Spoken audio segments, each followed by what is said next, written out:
Saudações internet, meu nome é Gabriel. Meu nome é Joshua e hoje nós vamos responder a Dalton Lourenço sobre evolução. Mas para isso você tem que clicar no botão de se inscrever como um bom hominídeo crente. E não se esqueça, vamos dar um like porque esse aqui deu trabalho. Seleção natural, segundo Darwin, seria o mecanismo pelo qual a vida teria evoluído. O problema é que o que nós sabemos hoje de seleção natural está ligado diretamente à quantidade de informação genética que um organismo tem. Para que seleção natural ocorra, algo tem que se transformar em alguma outra coisa. Primeiro, a informação genética disponível não faz com que isso daqui se transforme naquilo lá. Então tem que ser um outro mecanismo que ninguém sabe explicar qual seria. Segundo, é que se isso for transformar naquilo, vamos pegar um exemplo prático, uma boa pata de um réptil. Vamos imaginar que essa boa pata iria evoluir e lá na frente esse animal que tinha patas seria uma ave, então agora teria asas. Para que essa boa pata se transforme numa boa asa, aqui no meio ela não seria nem uma boa pata, nem uma boa asa. A seleção natural faria com que isso deixasse de existir. Então a seleção natural é um mecanismo que impede o processo evolutivo. Antes de continuar falando sobre esse assunto, se inscreve no canal, pelo amor de Deus. A gente faz um vídeo aqui, tem várias produções, e você tá vendo o vídeo sem se inscrever, sem dar like. Pô, tu tá me zoando, né? Pô, pelo amor de Deus, faz alguma coisa aí. A seleção natural não é a única forma pela qual a evolução acontece. A evolução ela pode ser definida de diversas formas, sabe? A maneira mais comum na academia é como a mudança nos genes em uma determinada população. A população sendo aí um grupo de indivíduos. Pode ser tanto uma espécie inteira quanto um pequeno grupo isolado em algum lugar. Sendo assim, a evolução pode acontecer por processos de mutação, hibridização, deriva genética e também vários outros processos de seleção natural. Se formos enxergar assim a evolução como um processo de especiação, ou seja, a formação de espécies, todos esses processos podem estar envolvidos. O intermediário pode sim não ser bem adaptado a um determinado contexto, mas isso não significa que o contexto não possa mudar. Uma boa pata pode não ser uma boa asa, mas pode ser que o intermediário entre uma boa pata e uma boa asa cumpra uma função totalmente diferente. Um exemplo disso são os dinossauros, que você vê, os dinossauros bípedes, os terópodes, né, onde a gente tem o tiranossauro, que tem aquelas boas patas da frente minúsculas, com quase praticamente função nenhuma, tem funções diferentes do que o suporte para o corpo. Algumas dessas patas desses dinossauros tinham penas e provavelmente utilizadas para display, né, que a questão reprodutiva, ou então para proteger os ovos, ou outra função que a gente pode não saber hoje, e que milhões de anos depois elas serviram para o voo, mas naquele momento elas não eram boas asas, nem boas patas. Adalto, então, ele acerta que a base da seleção natural é a variação. Isso, inclusive, é a verdadeira novidade da teoria de Charles Darwin. A seleção natural, ela realmente não cria nada. Ela apenas direciona a composição genética de uma população para o ponto mais adaptado possível em relação aos seus genes e ao meio que ela está envolvida. Isso significa que, com o tempo, mutações acontecem e, porventura disso, novidades vão acontecendo lentamente. Genética. O que nós temos aprendido tanto na informação genética, a sua complexidade, que a informação não é o meio onde essa informação está guardada.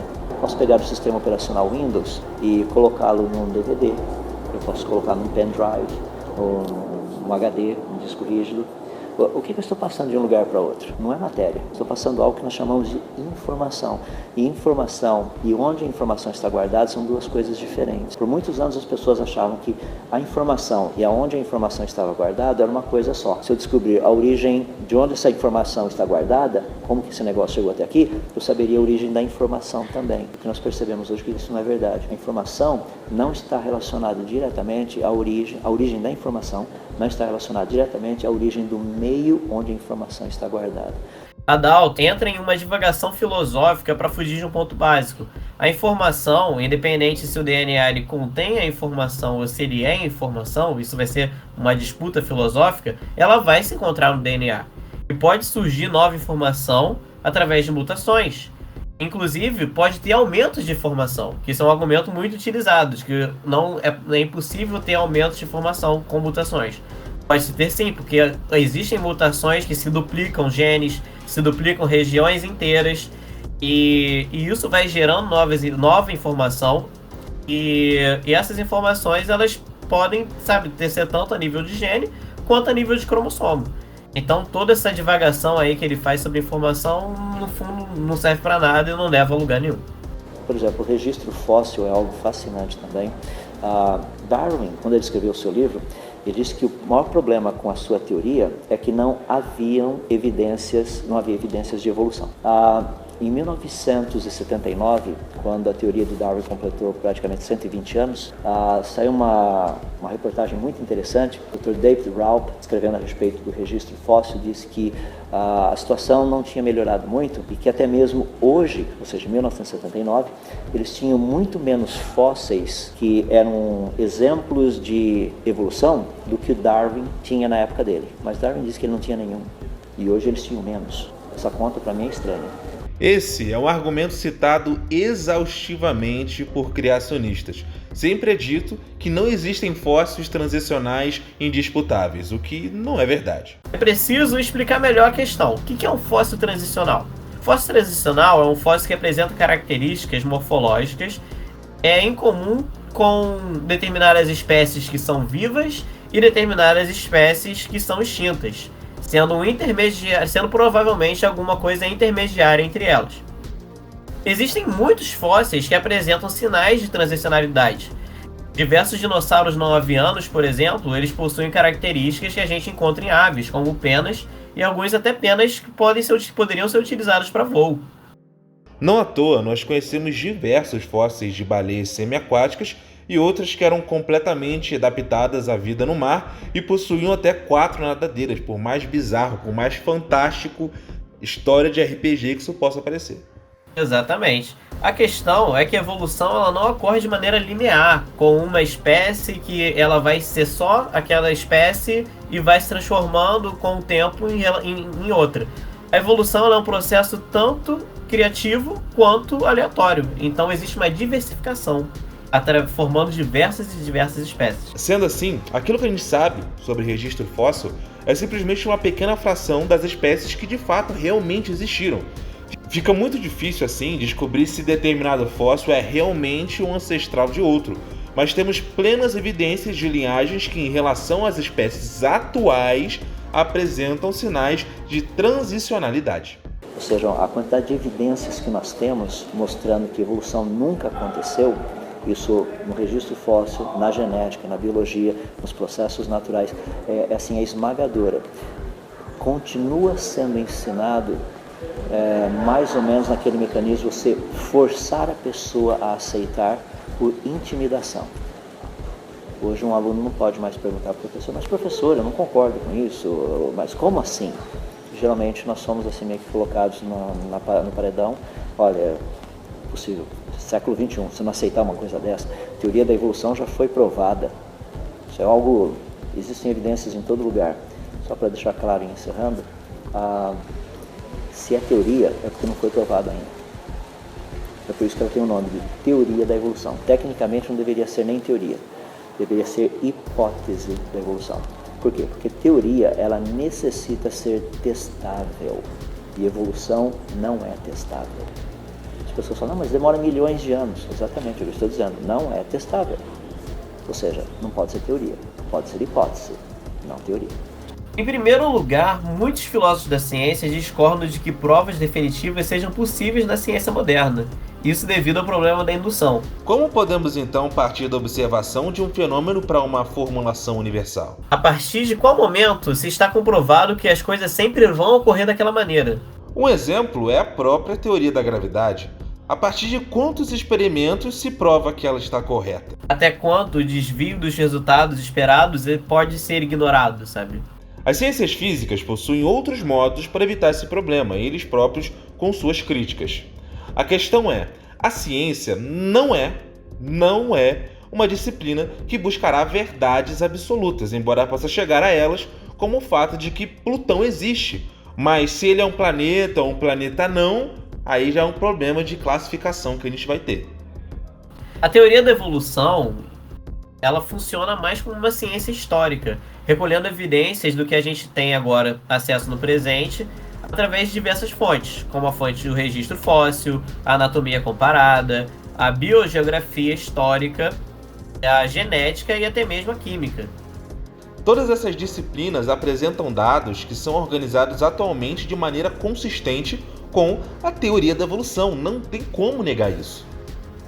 Poderia-se dizer que a teoria da evolução ela estaria mais próxima da teoria de que havia uma presença de seres humanos nas Américas há 12 mil anos atrás. Existem muitas evidências que nos indicam isso, e para que essa presença seja negada, teria que se formular uma hipótese mais convincente que explicasse tais evidências de maneira mais simples, ou esperar que novas evidências indicassem o contrário. A mesma coisa aconteceria com a teoria da evolução. A diferença é que mecanismos evolutivos podem ser testados em laboratório e em modelos computacionais, diferentes daquilo que o Adalto está falando, né? Cada aluno ele tem sim o direito de questionar o professor. Afinal, uma sala de aula tem que se construir um debate, né, algo construtivo ali. Mas muitos dos questionamentos que os criacionistas, principalmente da Terra Jovem, eles levantam contra a evolução, são questões que já foram resolvidas, se não no século XIX, no século XX, sabe? E nem estão a par das coisas mais recentes acontecendo na biologia. Existem formas mais eficientes de se discutir a evolução. Portanto, a gente pode simplesmente concluir nessa parte que acreditar que existe um grande debate sobre essa questão na academia é simplesmente negar completamente a realidade, é estar cego, é estar alheio àquilo que é verdadeiro, àquilo que pode ser visto e observado na vida real. Que o relato de Gênesis, ele não é anticientífico. Vou dar alguns exemplos. Plantas são criadas no terceiro dia. O solo e as estrelas são criados no quarto. As pessoas chegam para mim e falam, mas está vendo? Isso é impossível. Não, não é impossível, porque planta precisa de luz, e luz foi criada no primeiro dia. Então está tudo certinho, não tem nenhum problema ali. Nessa sessão, o Adalto ele muda o foco do discurso de atacar a evolução que ele estava fazendo para fazer uma suposta defesa das escrituras contra afirmações de que ela seria anticientífica. De fato, a Bíblia ela não é anticientífica, mas muito menos ela é científica. Assim, faz parte de um processo errado achar que a Bíblia, para ser verdadeira, né, como se a palavra do nosso Deus precisasse disso, ela necessitasse conter proposições científicas verdadeiras ou cientificamente consistentes. Ou seja, como se a Bíblia, na verdade, ao invés de ser um livro para a vida eterna, fosse, na verdade, um livro didático para ensinar no ensino médio. Exatamente. O Adalto ele vai seguir o pressuposto cientificista de que a ciência ela possui a verdade absoluta. E se a ciência possui a verdade absoluta, a Bíblia deveria se adequar a ela. Isso não é muito diferente do que os liberais, né, os tão temidos liberais, eles buscavam. Eles buscavam explicar os milagres de Jesus de maneira alegórica, para não atacar a sensibilidade dos racionalistas da época. Ou seja, todo erro que o Adalto ele comete aqui para frente é decorrente desse pressuposto de querer transformar a Bíblia em um texto de ciência, porque nós vivemos numa cultura que valoriza muito a ciência.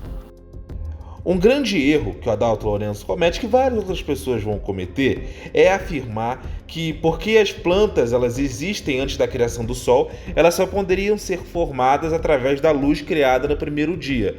Ou seja, como se a luz criada por Deus no dia primeiro fosse, na verdade, um grande sustentador para poder fazer fotossíntese na planta, o que é uma coisa completamente absurda. Sim, o maior problema disso não é nem explicar sobre a evidência das plantas, né? Porque mesmo se não tivesse luz, a planta em um dia ela conseguiria sobreviver de boas. Mas a necessidade de se explicar isso cientificamente é o problema, porque isso não é algo para ser explicado cientificamente. A ordem que as coisas estão acontecendo no relato da criação não é uma ordem histórica científica, é uma ordem simbólica. E entender isso faz a gente compreender que as plantas são criadas junto da terra no terceiro dia porque elas são parte do espaço de habitação do homem e dos animais terrestres criados no sexto dia. O Sol, a Lua e as estrelas habitam no espaço da luz e da escuridão, né, que é criado no primeiro dia. E eles vão exercer as funções de luminares da luz e luminares da escuridão. O acadêmico que explica isso muito bem é o John Walton. Inclusive tem um livro dele muito bom, publicado aqui no Brasil, que é O Mundo Perdido de Adão e Eva. Quando a Bíblia fala do terceiro dia, por exemplo, quando as plantas foram criadas, Deus diz assim, ajuntem-se as águas num só lugar e apareça a porção seca. A palavra hebraica é singular, é uma porção seca, ou seja, é aquilo que nós chamamos de Pangeia. A Bíblia é o único livro que diz que no início o planeta Terra tinha apenas um único continente. Aqui Adalto ele força a barra de maneira muito grande, muito grande. Em primeiro lugar, os hebreus eles não possuíam a noção de continentes. Eles não tinham grandes navegadores, satélites, GPS e Google como nós temos hoje, e isso é algo dado e óbvio para qualquer um.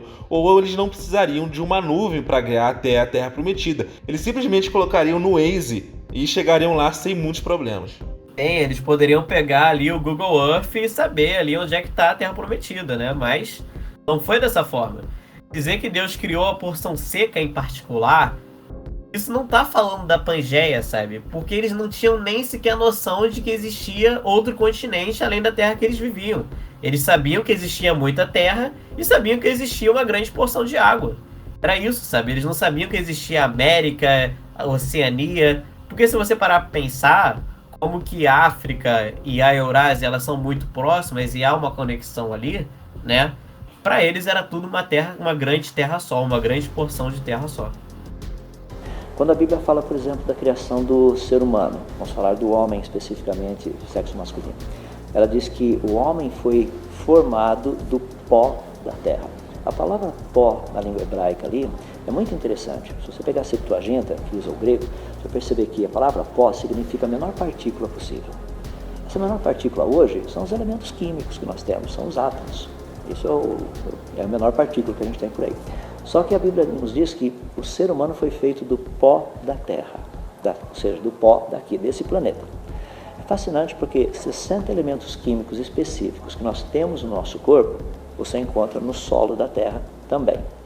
Nós já temos pesquisado a Lua. A Lua não tem elementos químicos suficientes para fazer ser humano, porque não tem, o pó da Lua não tem todos os elementos químicos que você precisaria para o ser humano existir. Marte é a mesma coisa, Vênus é a mesma coisa, Mercúrio é a mesma coisa. As luas que já foram estudadas, o único planeta do sistema solar que possui elementos químicos para fazer o ser humano se chama Terra. E a Bíblia nos diz que o ser humano, o homem, foi criado do pó da terra. A fala já começa confusa, pois Adalto diz que a palavra hebraica para pó é interessante, depois diz que na Septuaginta a palavra utilizada em grego significa a menor partícula possível, que é o átomo, e depois ele vai pular para dizer que a Bíblia está falando de elementos químicos, como se a Bíblia parecesse de alguma maneira a prova do Enem. Entretanto, né, nem os hebreus nem os gregos eles tinham conhecimento da química moderna, e quem dirá a noção de elementos químicos ou da teoria atômica como conhecemos hoje. Afinal, o atomismo de Demócrito e a teoria atômica, elas são coisas diferentes, embora possa se ter alguma relação, mas são conceitos diferentes. Afinal, a gente sabe que o átomo, ele é sim divisível, e não o que o nome dele diz, que é átomo, aquele que não se divide. Dizer que a Bíblia fala que o ser humano ser formado do pó da terra é confirmado pelos elementos químicos que existem no solo do planeta não faz sentido nenhum, pois o principal componente presente no solo é o silício, que não é um constituinte do corpo humano. Ou é, talvez no Mark Zuckerberg, que é um reptiliano, mas a gente não. O pessoal do Vale do Silício, provavelmente eles têm muito silício no corpo dele, né?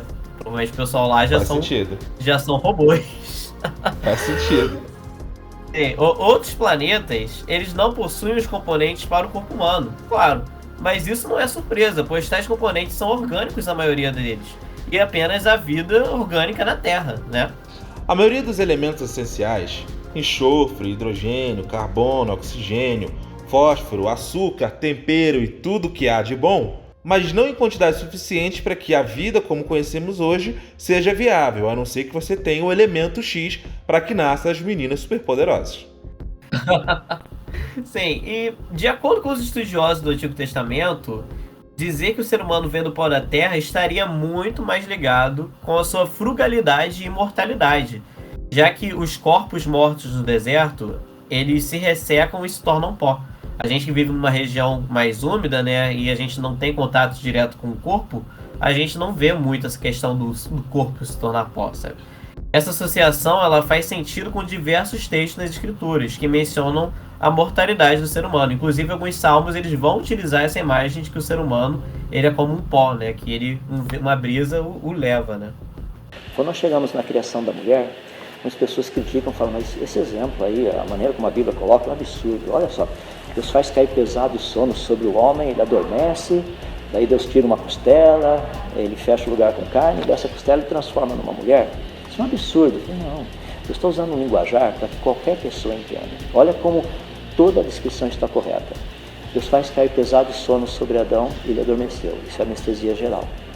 Ele iria ser operado. Deus retira uma costela. Por que Deus tirou a costela? Porque na costela é onde nós encontramos a medula, na medula óssea vermelha, nós encontramos células tronco. Então, se você vai clonar alguém, ali é o lugar de tirar. E o texto diz ainda que Deus fecha o lugar com carne, ou seja, cirurgia plástica, cirurgia de reparação, para não ficar nada defeituoso. Ele diz que ele transforma essa costela numa mulher, ou seja, ali tem material genético para você fazer a clonagem e a engenharia genética. Agora, olha como uma coisa é fascinante até nos pequenos detalhes. O homem possui cromossomos X e Y. Para Deus transformar esse material genético do homem numa mulher, ele só precisa duplicar o X. Então, se Deus tivesse começado com uma mulher, ele teria que criar o Y do nada. Mas ele começou do homem. A proposta dele está correta. Primeiro o homem, depois a mulher. Toda a sequência que é proposta ali para a criação da mulher, nós na ciência trabalhamos com isso hoje. Adalto responde uma crítica ignorante de maneira pior ainda. Se as pessoas acham que o relato da criação da mulher é absurdo cientificamente, estão lendo um texto repleto de símbolos com lentes cientificistas. Adalto leu o texto da mesma forma que elas, só que transformando o relato em uma descrição de uma cirurgia com possível clonagem. Pensa um hebreu falando, entendendo isso. É a Matrix, né? É a Matrix, tipo isso. É alienígenas do passado. Alienígenas do passado.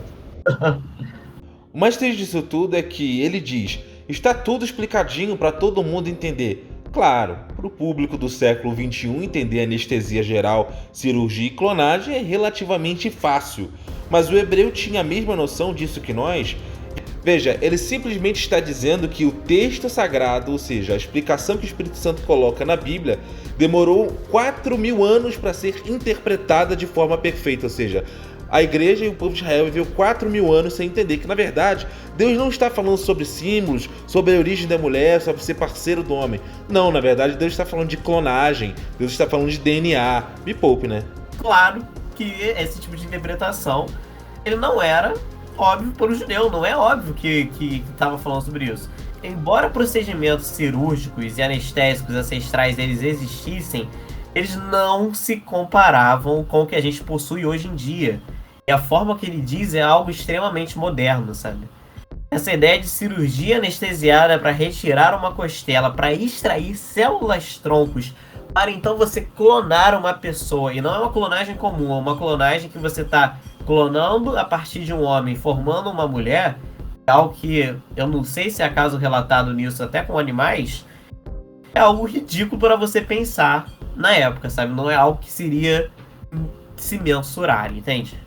Então, o concordismo diz que o verdadeiro significado do texto estava oculto para os leitores originais até o advento da ciência moderna. Então, perceba o grande problema disso. Por isso que podemos dizer que um fundamentalista é um liberal de sinal trocado, porque assim como o liberal imagina que lá no século XIX ele tem a melhor explicação, ou seja, a humanidade evoluiu o suficiente para ele finalmente conseguir perceber o que a Bíblia queria dizer o tempo todo e que a igreja, por causa das trevas, por causa de viver na antiguidade, na Idade Média, não tinha habilidade para perceber, o concordismo, que é uma criação do fundamentalismo, está dizendo a mesma coisa, ou seja, a Bíblia está ensinando coisas de DNA, de clonagem, mas a Bíblia simplesmente explicou de forma simples para que as pessoas daquela época entendessem. Ou seja, é simplesmente a mesma ideia iluminista. O meu tempo, o meu momento histórico é o ápice da humanidade, portanto, tudo aquilo que Deus revelou para o ser humano no passado está defasado e precisa ser atualizado. É a mesma coisa, não consigo ver diferença. Exatamente. E o que Adalto está fazendo com esse texto, ele beira History Channel. Beira alienígenas do passado. Porque eles fazem a mesma coisa. Mas alienígenas do passado não é verdade, não, pô? Não é não. Há controvérsias. O pessoal dos antigos astronautas, né, o pessoal do alienígenas do passado, eles leem textos religiosos, como a Bíblia e outros livros, né, o Alcorão, o Enuma Elish, a Epopeia de Gilgamesh, a Epopeia Idu. Eles leem esses textos com a visão científica que eles têm hoje, e qualquer relato sobrenatural, eles vão tentar explicar aquilo de uma maneira científica. Então, por que quando você tem ali alguém que toca na arca, aquela pessoa ela morre?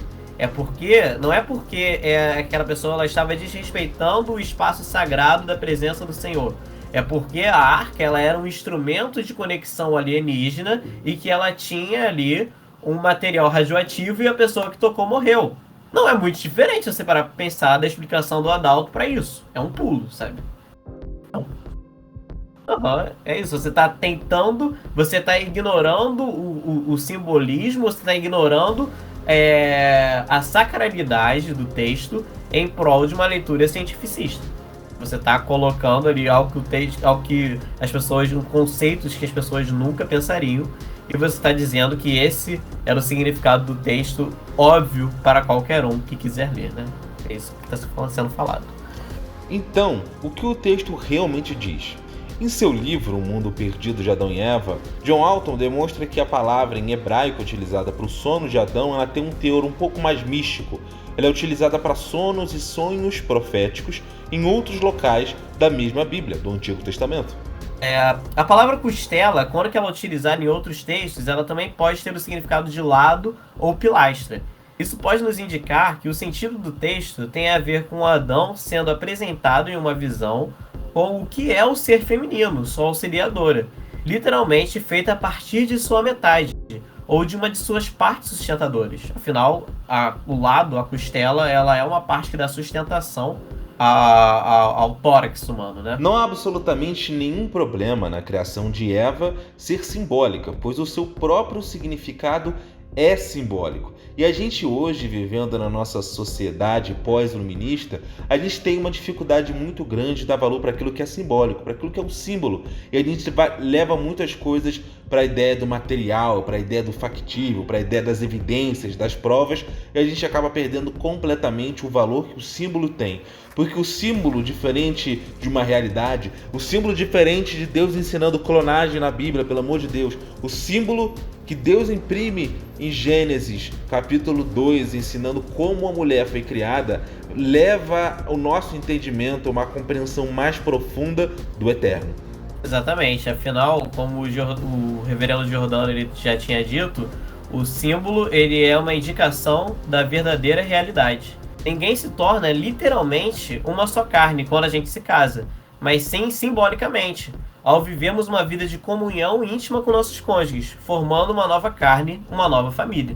O mais irônico é que Adalto fecha com: se Deus tivesse começado com a mulher, ele teria que criar o Y do nada. Mas se isso fosse algo impossível para Deus, algo que criacionistas sempre acusam evolucionistas teístas quando questionam seus argumentos, por que ele usaria esse tipo de frase? Deus criou o X do nada também. Deus criou o X e o Y do nada. Por que Deus não poderia fazer o contrário? Eu não consigo ver qual é o problema disso, não. Exatamente, é um não seguir, né? Ele tá seguindo aí só pra dar uma de... Pra parecer científico. É pra parecer científico. Tem pra tentar, exatamente, tentar cientificar o texto. E o texto não precisa ser cientificado. Deus, ele pode simplesmente criar a mulher a partir do nada, assim como ele criou o mundo a partir do nada, né? Adalto Lourenço sofre do mesmo mal que os cientificistas. Eu acho que isso já ficou óbvio na nossa discussão aqui. Ele acredita que a ciência é uma disciplina que trata de verdades absolutas. Sendo assim, a Bíblia, que contém verdades absolutas, ela é a verdade absoluta inspirada por Deus, falada através de palavras humanas, ela deve conter ciência. Mas a primeira proposição é falsa, logo não se segue que a segunda é verdadeira.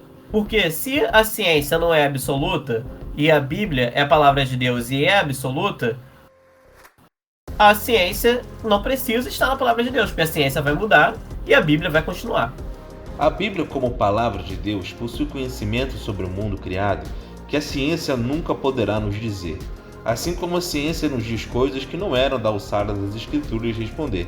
Se há ciência nas escrituras, é conhecimento pré-científico. Ainda assim, esse conhecimento pré-científico ele é limitado pelo próprio Espírito Santo e sua providência. A gente vê, por exemplo, a gente vê na literatura dos reis, né, que Salomão ele escreveu muito sobre botânica. Ainda assim, a gente não tem esses escritos sobre botânica no cânon bíblico.